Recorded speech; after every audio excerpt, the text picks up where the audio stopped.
Selam, selam, selam. İşsiz Sohbetler'in 4. bölümüne hoş geldin. Bugün ne konuşacağımız hakkında kıyafetimle ufak bir ipucu vermiş olabilirim. Belki tahmin eden vardır. Çok değişik bir konu konuşacağız. Sizi cilt bakımından, makyajdan falan filan alıp kitapların dünyasına götürmeye geldim. Bugün gündemin de etkisiyle konu olarak Masumiyet Müzesi romanını seçtim. Gördüğünüz gibi bende 2 tane var. Şu arkamdaki büyük kütüphaneden size bir şeyler anlatabilmiş olmanın mutluluğu içerisindeyim. Aynı zamanda tabii ki de romanın içindeki burada. Romanın içindeki müze biletleri de kullanılmış durumda. Şimdi ben bu diziyi izledikten sonra böyle sanki eski bir arkadaşımla karşılaşmış gibi oldum. Sonra dedim ki bir bakayım neler vardı o kitapta, neler yaşanmış diye bakarken bir şey dikkatimi çekti. Burada ben Masumiyet Müzesi'ne gittiğim gün bir not yazmışım ve 30.04.2015 tarihinde gitmişim. 24.04.2015'te romanı okumaya başlamışım. 30.04.2015'te de bitirip Masumiyet Müzesi'ne gitmişim. 2026 yılındayız ve aradan 11 yıl geçmiş. Sonra tabii ki bu çok başarılı bir roman. Gerçekten çok başarılı bir roman. Orhan Pamuk'un romancılığını, bütün detayları tek tek işlemiş olmasını, kitapta geçecek tuzlukları bile alıp o müzeye koymasını, hatta o sigara detayı vesaire falan. Çok güzel. Gezin, görün isterim Masumiyet Müzesi'ni.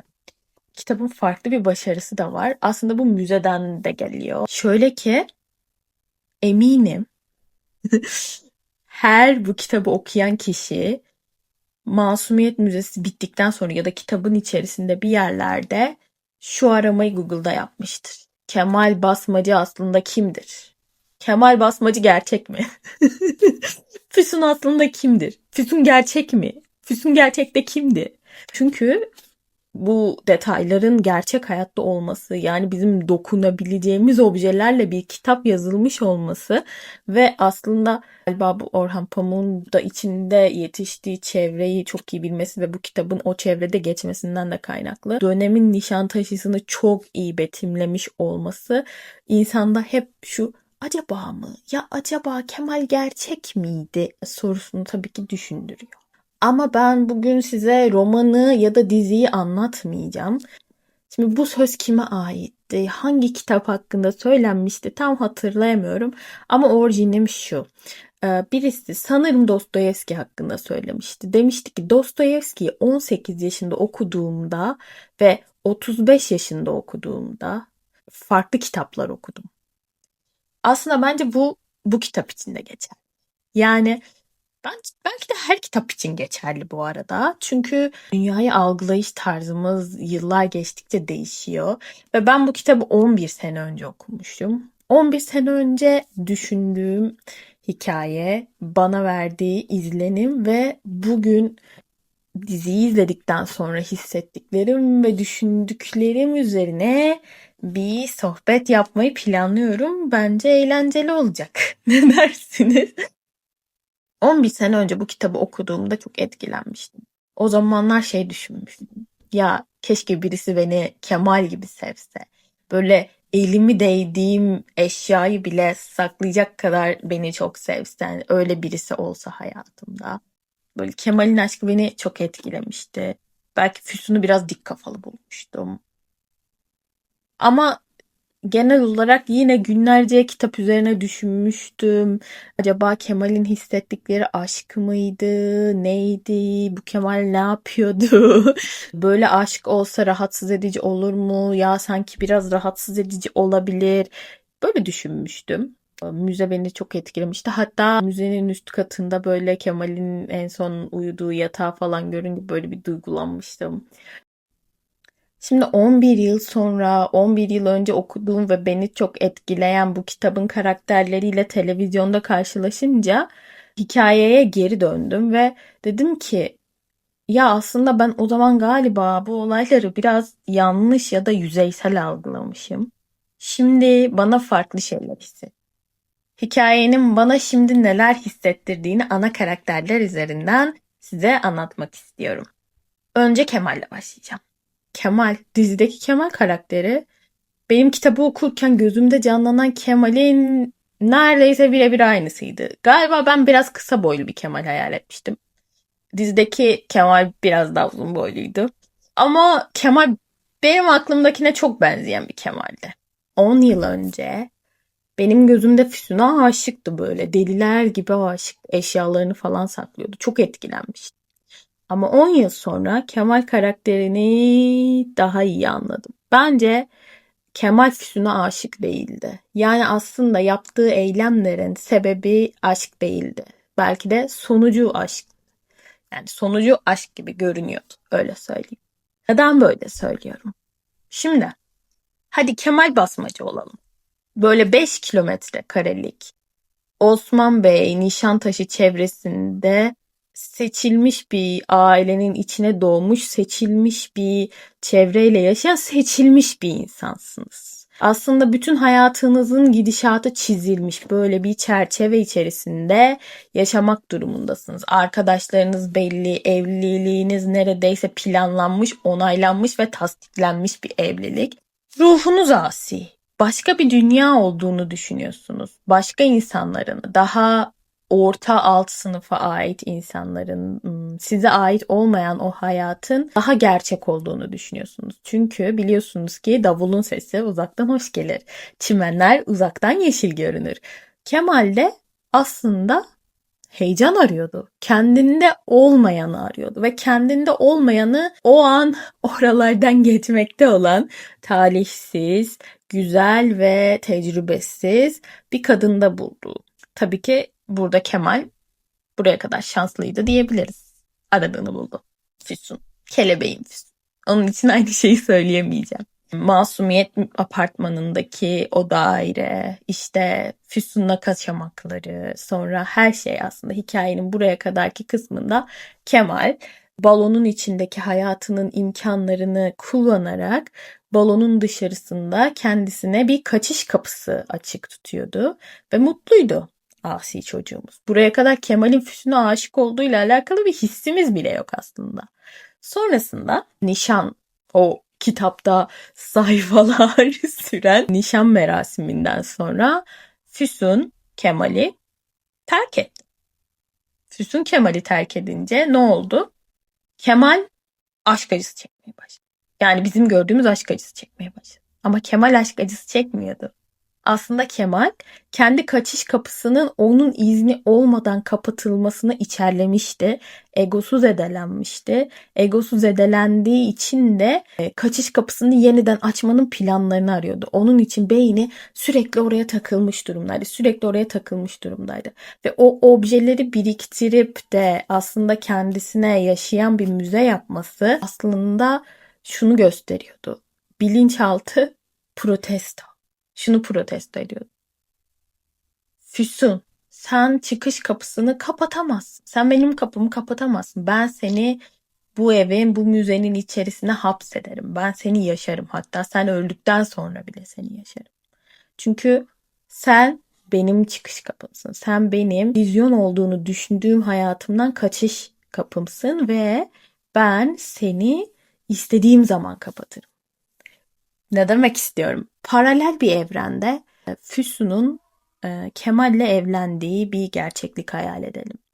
Diyelim ki Kemal Füsun'u gördüğü anda aşık oldu ve ailesine gitti. Dedi ki ben başka birine aşığım. Bu nişanı bozmamız gerekiyor ve ben başkasıyla evleneceğim. Muhtemelen Kemal'in annesi uzak akrabası olan bu kızla Kemal'in evlenmesini istemeyecekti. Yakıştıramayacaktı çünkü. Babası geçmişte yaşadığı aşk travmalarından dolayı muhtemelen sessiz kalacaktı. Kemal zaten diyecekti ki ben seviyorum, ben evleneceğim vesaire. Sonra bunlar evlenecekti. Sonra ne olacaktı biliyor musunuz? 1,5 sene sonra yok değil 1,5 sene sonra Kemal gidip Füsun'u Sibel'e benzeyen bir kadınla aldatacaktı muhtemelen. Ve açıklama olarak da şunu okurduk o zaman bu romanın içerisinde. Derdi ki ben Füsun'a çok aşıktım ancak Füsun benim çevreme uygun değildi. Eğitimsizdi. İşte başka bir sınıfa, başka bir dünyaya aitti. Ve ben galiba gerçek aşkı işte yeni Diyelim ki Ayşe. Ben gerçek aşkı Ayşe'de buldum. Çünkü Ayşe beni anlıyor. Ayşe benim sınıfıma ait. Ayşe okumuş, Ayşe eğitimli. Ben hayatımın geri kalanını Ayşe ile geçirmek istiyorum derdi. Çünkü Kemal böyle birisi. Çünkü Kemal bir çerçevenin içerisinden her zaman kendine kaçış yolları arıyor. Aslında galiba insanların hepsi böyle. Bir içerisinde bulundukları hayattan şikayetçi ya da mutsuz olduklarında bir yerlerde hep bir kaçış kapısı tutarlar. İnsanlara dikkat edin. Kemallere karşı dikkatli olalım kızlar. Hmm. Bir şey daha söylemek istiyorum Kemal'le alakalı. Kemal'in aşkında beni rahatsız eden bir şey daha var. Gerçek aşk bana sorarsanız kısıtlamaz. Gerçek aşk yüceltir. Sağlıksız olan, karşındakini kısıtlayan, olmak istediği kişi olmasını engelleyen duygu bence aşk değil, o başka bir şey. Orada biraz bir parça hastalık var. Eğer diziyi izlediyseniz dizide bence bu konuya çok güzel değinilmiş. Sahneler böyle özellikle vurgulanmış gibi geldi. Füsun'un evde kuş çizdiği, Füsun'un eve kapatıldığı, Füsun'un potansiyelinin harcandığı sahneler. Ben burada yönetmeni ve senaristi tebrik etmek istiyorum diziyle alakalı. Ben o kısmı beğendim. Mesela Füsun'un başına gelen hikayede sadece içinde öpüşme sahnesi olduğu için oynaması reddedilen, senelerce evde oyuncu olmayı hayaliyle otururken iki tane erkeğin onun hakkında karar verip hiçbir filmde oynayamayan bir kızdan bahsediyoruz. Potansiyeli harcanan 18 yaşından beri bir aşk uğruna potansiyeli harcanan ve orada eriyip biten bir kadından bahsediyoruz. Aslında Füsun'un öfkesini anlamamız lazım. Ve Füsun'un öfkesinden kendimize bir ders çıkarmamız lazım. Bizi desteklemeyen, bizi aşağı çeken, suratımızdaki gülüşü solduran ilişkilerden uzak durmamız lazım. Kadın olarak aslında bu hayatta başarılı olmak adına kendimize bir borcumuz var. Birinin sizi aşağıya çektiğini, kısıtladığını ve gülüşünüzü soldurduğunu, yüzünüzdeki gülüşü soldurduğunu bile fark ettiğinizde o ilişki hakkında biraz düşünün isterim. Füsun Kelebeğim 10 sene önce aslında hikayeyi okuduğumda Füsun'u pek anlayamamıştım. Füsun'u biraz dik başlı bulmuştum. Hatta öldüğünde biraz onu suçlamıştım. Demiştim ki ya neden açtık ki şimdi bu konuyu durduk yere yani. Bu konu yüzünden ölmene değer miydi be Füsun? Bak ne güzel mutlu olacaktın işte. Evlenecektin. Kemal'le evlenecektin. 18 yaşından beri bunu istiyorsun zaten. Neden yaptın? Falan demiştim. Tabii ki bu 11 sene önce okuduğumdaydı. Bugün hikayeyi tekrar düşündüğümde Füsun yanlış kişilerle karşılaşmış. Çok parlak bir genç kadın. Deniyor aslında bir şeyler olmayı deniyor. Hayal kuruyor. Hayal kurduğu kişi olmayı deniyor. Potansiyeli var. Oyuncu olmak istiyor. Aynı zamanda evde resimler çiziyor. Resim yapabilecek yeteneği de var mesela. Güzel, zeki, dönemin kadınlarından farklı düşünüyor. Aydın bir tarafı var ve çok yönlü bir kadın. Ama gel gör ki yanlış erkeklerle tanışıp yanlış bir çevrede doğduğu için bütün potansiyeli harcanıyor. Hayatını evde kuş resimleri çizerek, pencereden dışarı bakarak geçirmek durumunda kalıyor. Sonra başarmak istediği hiçbir şey başaramıyor. Sonrasında bilmiyorum, evlenseydi Füsun için iyi olur muydu? Bence olmazdı. Düşünsenize başka birisiyle evliyken hayatını çalıp kendine saklayan bencil bir adamla evlendikten sonra o adam onu dış dünyayla paylaşmayacaktı bence. Zaten Füsun da bunu fark etmiş olabilir hayatının son sabahında. Yani gülüşü soluyor. Aslında Füsun mutlu bir kadın olarak değil, mutsuz bir kadın olarak ölüyor. Burada aslında düşünebilen bütün genç kadınlar için ibretlik bir hikaye var. Biraz önce söyledim, tekrar söyleyeceğim. Hayatımızda potansiyelimizi aşağı çeken, bizi bir evin içerisine, bir çevrenin içerisine ya da bir rolün içerisine hapsetmeye çalışan erkeklerin yeri olmaması lazım. Bizim bu zorlu coğrafyada kadın olarak yaşayabileceğimiz sadece tek bir ömrümüz var ve onu da değerini bilecek insanlarla birlikte geçirmemiz lazım. Şimdi buradan sana sesleniyorum sevgili kız kardeşim. Buraya kadar izlediysen bir hayatına bak isterim.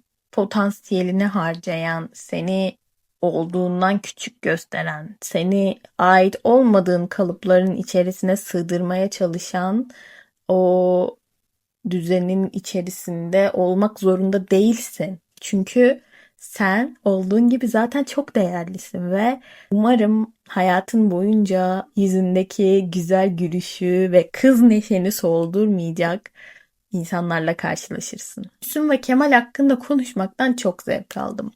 Ayrıca bu hikayenin bana şu anda hissettirdiklerinden de mutlu değilim ama Kemal'i de Füsun'u da doğru anlamış olduğumu düşündüğüm için mutluyum. Şimdi eğer bu videoyu buraya kadar izlediysen ve hoşuna gittiyse kanalımı takip etmeni ve bana bunu yorumlarda bildirmeni çok isterim. Belki ileride size hayatımı değiştiren, etkileyen kitaplardan da bahsederim. Kitaplar hakkında konuşmak güzel çünkü seviyorum. Öyleyse haftaya ya da belki de daha yakında yeni bir videoyla burada görüşmek üzere. Hoşça kal.